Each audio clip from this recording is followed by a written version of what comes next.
Hi guys, and welcome back to another how-to video. In this series we're going to be looking at this long wheelbase Citroen Relay with an extra high roof for conversion to a camper van. We'll just have a quick look around the vehicle. Now we have converted the long wheelbase normal high roofs before, but not the extra high roof.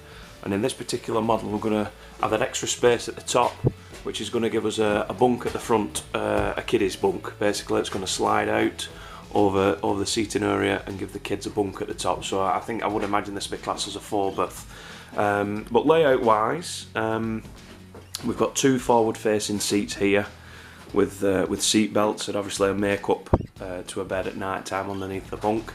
Behind on the driver's side we've got the kitchen area. We're going to have a full cooker here with a sink and drainer. There's going to be a gas compartment going at the bottom there. I would imagine some lockers across the top there, which they're going to be quite deep lockers because of the height that we've got.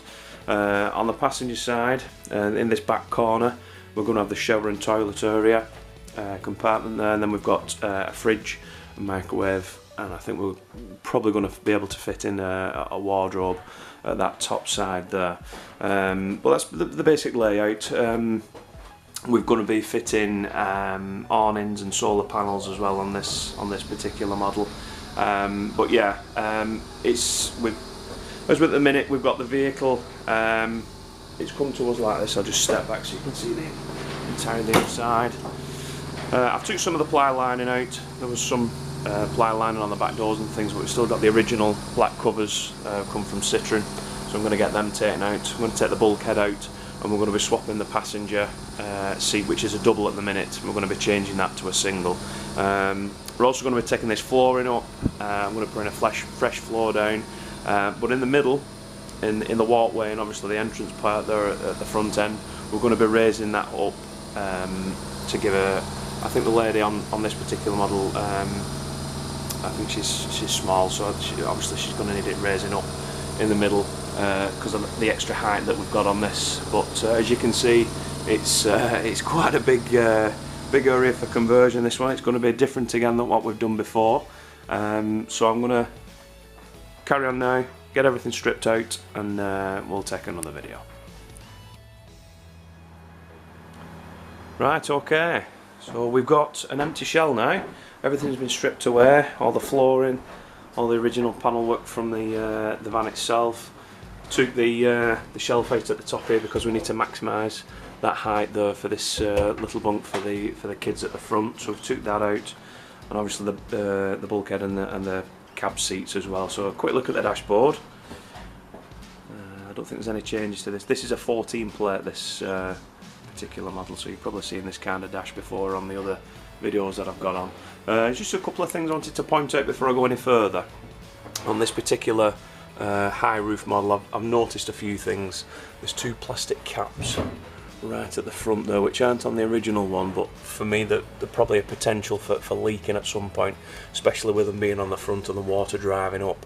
So I'm going to Sikaflex these up and make sure they're sealed before any lining goes up or anything like that. There's a few other little bits and pieces that I've got to sort out. I've got a bit of metalwork that's distorted there, I can bend that back, and we've got a little bit of a kink here in the door, but I'll sort that out before the panel work's done. One other thing I wanted to show you as well, I know I go on about not screwing panels down, screwing boards down to the floor and Sikaflexing it only. I wanted to show you this board that I've taken out. You notice where the screw holes are here?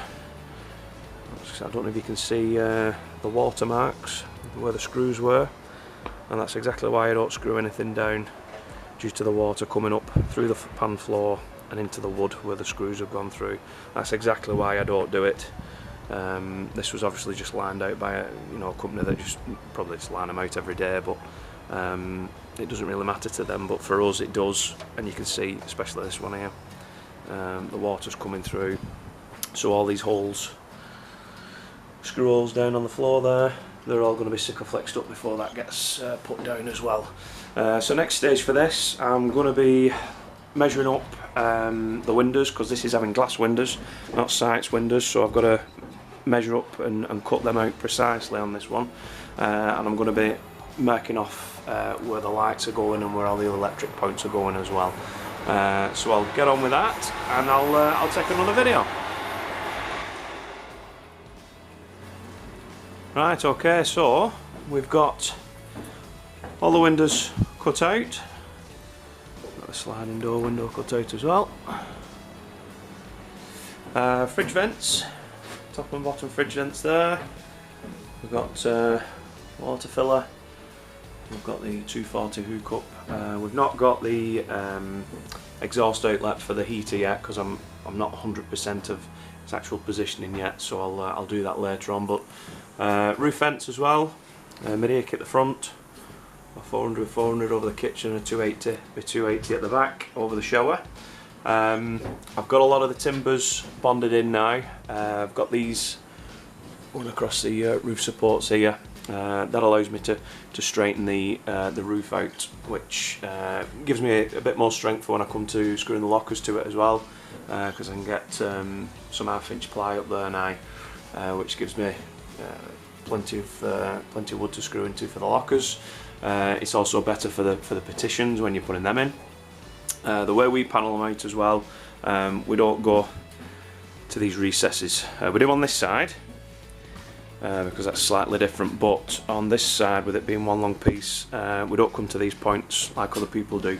We come straight over, so we have to make ourselves some packer rails here, which allow us to go onto here, and then it comes flat to there, so everything's solid going across. And this one here, as you can see, continues through, but it chamfers down to nothing at the back and goes flat into the corner. So there's a lot of prep work on that side of it, but it looks really nice and neat when it's done. I'll just get the stool. I'll show you this bit at the front. Made a start for the rails for this bed. I needed to gain as much height as possible.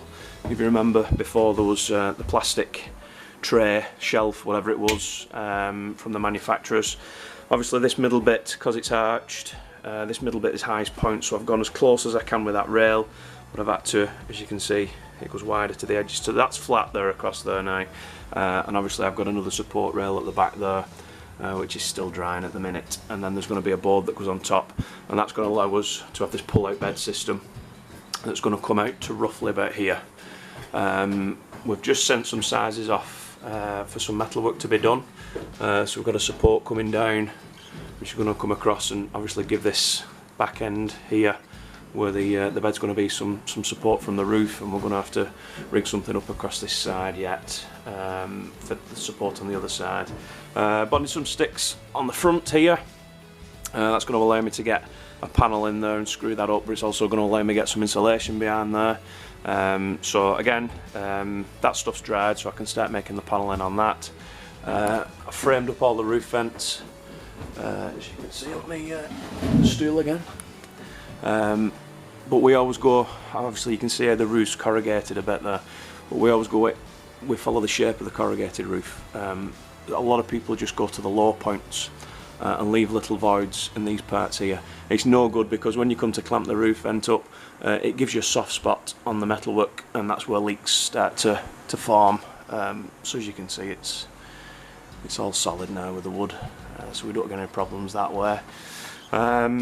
Windows, again slightly different on this one. Normally on a vehicle this side we're using sights windows, we're using the bonded windows, and normally on a vehicle this size we normally do the leatherette lining, which we're not doing on this, we're doing carpet, so I've got a mixture of the two. So I've had to improvise a little bit with this one.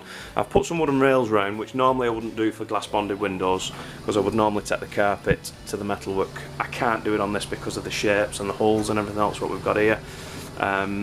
So plus we're using some Horrocks blinds, which are surface mounted on these, so I'll explain that further on in the conversion, but I've got to cut it slightly inwards and then pull the carpet in, and I needed something to glue the carpet to, so that's what I've come up with, but I'll show you that. It'll be easier to explain later on once I'm doing that. I've got the timber rails on for this one.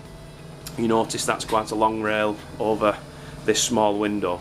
but that's because of the panel. If you notice, that opening is basically the complete recess of that panel there, that window opening. This is only a small one, and what happens with this is it leaves you with a lot of vibration in the metalwork, because obviously we've taken that support out there. So I continue the rails from side to side, they're Sikaflexed on, that reinforces that metalwork, then you don't get any rattling or vibration and that, and it strengthens it up, because it can feel quite weak sometimes when you take these out, but that supports it solid again. So next part on this one, I'm going to be running the wiring in. I've got a solar panel as well, which is going to be running in this channel here, so I'm going to run the wiring in for that. I've got an awning rail to put on there as well, and I always like Sikaflexing the screws up that come through as well, so it doesn't cause any leaks. So I'm going to get all them done before the panelling goes up. So there's them, there's a solar panel, the awning rail, and I'm going to get the wiring in, and then we could probably look at start insulating then as well. So I'll get on with that, and I'll take another video. Right, okay, so I think we've got all the wiring running now. As you can see, we've got a lot of wires coming down from top down to bottom. This is obviously where all the boxes, the 12 volt 240 stuff's all going to be going in that bed there. So starting from the front, I've taken a feed off the ignition feed, which if you look through the videos that I've got on the how-to videos, it'll show you how to do that. So I've taken a feed off there. I've also taken a feed off from the vehicle battery, which is down there, so all the wires are running down, and then we've running up this pillar and across then down to the bottom. All got took feeds off them as well. That's going to be for the electric step once I get them in. I've not got the electric step yet. So coming back on the roof, we've got roof light there, another one in the middle there, and then another one here, which is slightly off centre because we're going to have a partition there for the shower. These long ones coming down from the roof, that's going to be the switch for the bathroom light, because I've got to put them all on switches now. They can't be individually switched because the roof's so tall. Same with these here. Got these going to come out on the partition. We've got the cable there for the control panel, and again they're going to be for the switches for the roof lights. So I'm going to have these two lights, the two back lights on one switch, and this one over the top here. This is going to be over the bunk bed that comes out, so there's going to be another one there. Again, some locker lights on the side here, two there. I've left them quite long, as you can see. I'm not overly too sure where I'm going to position them yet, so I've left them a bit longer so I can. I've got a bit of play with them, and I've got another feed coming out here. That's for the kitchen locker. That's going to be an LED strip all the way down to the bottom, so it's going to be nice and bright over the kitchen. 240 socket and a 12 volt USB there, as you can see written on. I've got the feed for the oven, which is there. I've got a feed for the water pump, which is that one, and then we've got a 12 volt and a 240 for the combi heater that's going in there. What else have we got? We've got a 240 there for the microwave. It's going to be positioned roughly about that height. I haven't run the wires in yet for the fridge because they're going to come for the main loom off the Sergeant kit. There was no point with it all being here. It comes straight up. I don't have to put any extensions on that. These two thick black ones coming down, that's coming from the solar panel. I've just Sikaflexed all that up on top. I'll show you that. So once everything's dry on top, I'll show you that one. But that's going to be going straight into a regulator for the solar panel and then back down to the battery. So that's loose at the minute because I'm not 100% certain about where that's going to be positioned. So I'm going to leave the length on that and then we can cut that down and run that down again.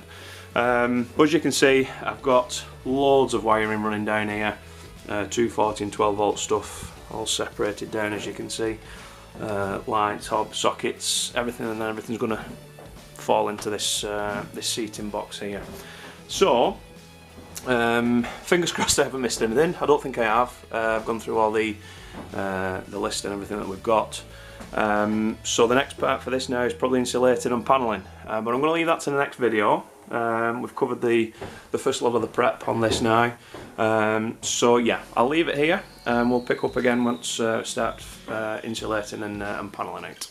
If you've got any questions, don't hesitate to ask. Pop them in the comments section below and I'll get back to you as soon as possible. But many thanks for watching. Please don't forget to subscribe. Thank you very much. Bye bye.